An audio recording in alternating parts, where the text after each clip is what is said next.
എല്ലാവർക്കും മല്ലൂഡിൻ്റെ മറ്റൊരു വീഡിയോയിലേക്ക് സ്വാഗതം. കളങ്കാവൽ, ബൾട്ടി, വിലായത് പുതിയ തുടങ്ങിയ സിനിമകളുടെ OTT അപ്ഡേറ്റാണ് നമ്മൾ ഇന്നത്തെ വീഡിയോയിൽ നോക്കുന്നത്. ആദ്യത്തെ ഒരു അപ്ഡേറ്റ് ഗെറ്റ് സെറ്റ് ബേബി എന്ന സിനിമയുമായി ബന്ധപ്പെട്ടതാണ്.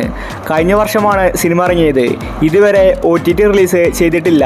ഒരുപാട് പേര് കാത്തിരിക്കുന്ന സിനിമയാണ് ഗെറ്റ് സെറ്റ് ബേബി. നല്ലൊരു ഫാമിലി കോമഡി മൂവിയാണ്. ഉണ്ണിമുകുന്ദൻ, നിഖില വിമലാണ് ഗെറ്റ് സെറ്റ് ബേബിയിൽ അഭിനയിച്ചിരിക്കുന്നത്. ഇപ്പോഴിതാ മനോരമാക്സ് സിനിമയുടെ OTT വാങ്ങിച്ചെന്ന റിപ്പോർട്ടാണ് കാണാനുള്ളത്. ഈ മാസം ലാസ്റ്റ് ആയിരിക്കും ഗെറ്റ് സെറ്റ് ബേബിയുടെ OTT റിലീസ്. അടുത്തൊരു അപ്ഡേറ്റ് വേല എന്ന സിനിമയുമായി ബന്ധപ്പെട്ടതാണ്. ഷെയ്നിക നായകനായ സിനിമയാണ് വേല. നല്ലൊരു ത്രില്ലർ സിനിമ. ഈ ചിത്രം റിലീസായിട്ട് 3 വർഷമായി. ഇതുവരെ OTT റിലീസ് ചെയ്തിട്ടില്ല. ഇപ്പോഴിതാ മനോരമാക്സ് വേല സിനിമയുടെ OTT വാങ്ങിച്ചെന്ന റിപ്പോർട്ടാണ് കാണാനുള്ളത്. ജനുവരി മാസം ലാസ്റ്റ് ആയിരിക്കും വേല സിനിമയുടെ OTT റിലീസ്. അടുത്തൊരു അപ്ഡേറ്റ് ബൾട്ടി എന്ന സിനിമയുമായി ബന്ധപ്പെട്ടതാണ്. തിയേറ്ററിൽ നിന്ന് നല്ല അഭിപ്രായമാണ് ബൾട്ടി സിനിമ നേടിയെടുത്തത്. സിനിമ ഉടനെ തന്നെ ആമസോൺ പ്രൈമിൽ വരുമെന്ന റിപ്പോർട്ടാണ് കാണാനുള്ളത്. ഷെയ്നിക നായകനായ ബൾട്ടി സിനിമ നല്ലൊരു ആക്ഷൻ മൂവിയായിരുന്നു. ഒരുപാട് പേർക്ക് സിനിമ ഇഷ്ടപ്പെട്ടു. ഇപ്പോഴിതാ ജനുവരി മാസത്തിൽ സർപ്രൈസായിട്ട് ബൾട്ടി സിനിമ വരുമെന്ന റിപ്പോർട്ടാണ് കാണാനുള്ളത്. കൂടുതലും അടുത്ത വീക്കായിരിക്കും ബൾട്ടി സിനിമ ആമസോൺ പ്രൈമിൽ റിലീസാവുന്നത്. അടുത്തൊരു അപ്ഡേറ്റ് രാമചന്ദ്ര ബോസേൺകോ എന്ന സിനിമയുമായി ബന്ധപ്പെട്ടതാണ്. ഈ സിനിമയും റിലീസായിട്ട് കുറേ കാലമായി. നിവിൻ പോളിയാണ് രാമചന്ദ്രയിലെ നായകൻ. എവറേജ് അഭിപ്രായമാണ് രാമചന്ദ്ര സിനിമ നേടിയെടുത്തത്. ഇപ്പോഴിതാ ഈ ഒരു സിനിമ OTT റിലീസിന് ഒരുങ്ങുകയാണ്. ആമസോൺ പ്രൈമാണ് രാമചന്ദ്രയുടെ OTT അവകാശം വാങ്ങിച്ചിട്ടുള്ളത്.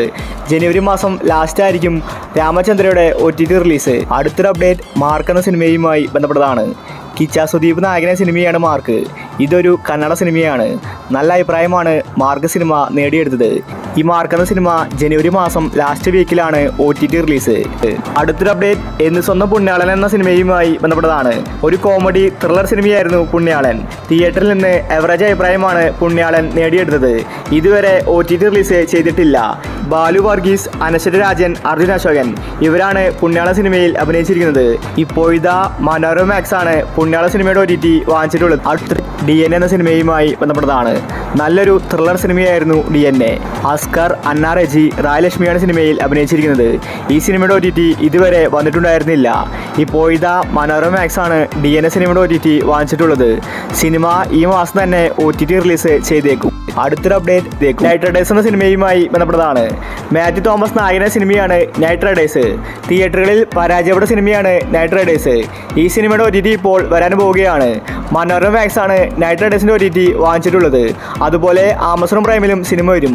അടുത്തൊരു അപ്ഡേറ്റ് ബസൂക്ക എന്ന സിനിമയുമായി ബന്ധപ്പെട്ടതാണ്. തിയേറ്ററുകളിൽ ഫ്ലോപ്പ് ആയാലും OTTയിൽ ഒരു വട്ടം കാണാനാണ് ആരാധകർ കാത്തിരിക്കുന്നത്. മമ്മൂട്ടിയുടെ സിനിമയായിട്ടും OTTയിൽ ബസൂക്ക വരുന്നില്ല. നേരത്തെ ചില റിപ്പോർട്ടുകൾ പ്രകാരം C5 ആയിരുന്നു OTT അവകാശം വാങ്ങിച്ചിട്ടുള്ളത്. പക്ഷേ ഇത്രയും കാലമായിട്ട് C5ഉം റിലീസാക്കിയിട്ടില്ല. ഇതിനർത്ഥം C5 വാങ്ങിച്ചിട്ടില്ലെന്ന് തന്നെയാണ്.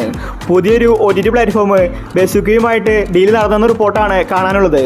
ഒരുപക്ഷെ ജിയോ ഹോട്ട്സ്റ്റാറിലായിരിക്കും ബസൂക്ക സിനിമ OTT റിലീസ് ചെയ്യാൻ പോകുന്നത്. അടുത്തൊരു അപ്ഡേറ്റ് കളങ്കാവൽ എന്ന സിനിമയുമായി ബന്ധപ്പെട്ടതാണ്. തിയേറ്ററിൽ നിന്ന് നല്ല റെസ്പോൺസാണ് കളങ്കാവൽ സിനിമയ്ക്ക് ലഭിച്ചിട്ടുണ്ടായിരുന്നത്. വിനായകൻ, മമ്മൂട്ടിയാണ് സിനിമയിൽ പ്രധാന കഥാപാത്രമായി അഭിനയിച്ചിരിക്കുന്നത്. എല്ലാവർക്കും സിനിമ ഇഷ്ടപ്പെട്ടു. ഇപ്പോഴും സിനിമ ഓടിക്കൊണ്ടിരിക്കുകയാണ്. കളങ്കാവലിൻ്റെ OTT ഇപ്പോൾ സോണി ലീവാണ് വാങ്ങിച്ചിരിക്കുന്നത്. അടുത്തൊരു അപ്ഡേറ്റ് വിലായത് ബുദ്ധ എന്ന സിനിമയുമായി ബന്ധപ്പെട്ടതാണ്. പുഷ്പ സിനിമയുടെ ഒരു മോഡലിലാണ് വിലായത് ബുദ്ധ വന്നിട്ടുണ്ടായിരുന്നത്. അതുകൊണ്ട് തന്നെ തിയേറ്ററുകളിൽ പരാജയപ്പെട്ടു. ചന്ദനകടത്തിന്റെ കാര്യങ്ങളാണ് സിനിമ പറഞ്ഞു പോകുന്നത്. പൃഥ്വിരാജാണ് വിലായത് ബുദ്ധ സിനിമയിൽ നായകൻ. തിയേറ്ററുകളിൽ 3 മണിക്കൂർ സിനിമ ഉണ്ടായിരുന്നു. അതുകൊണ്ട് തന്നെ പ്രേക്ഷകർക്ക് ഒരുപാട് ലേഖ അനുഭവപ്പെട്ടു. ഈ ഒരു കാരണം കൊണ്ടാണ് വിലായത് ബുദ്ധ പരാജയപ്പെട്ടത്.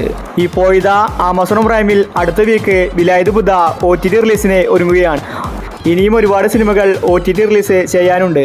അപ്പോൾ നിങ്ങൾ കാത്തിരിക്കുന്ന OTT മൂവി ഏതാണ്? അഭിപ്രായങ്ങൾ താഴെ കമൻറ്റ് ചെയ്യുക. ഇതുപോലത്തെ OTTക്ക് വേണ്ടി ചാനൽ മറക്കാതെ സബ്സ്ക്രൈബ് ചെയ്യൂ.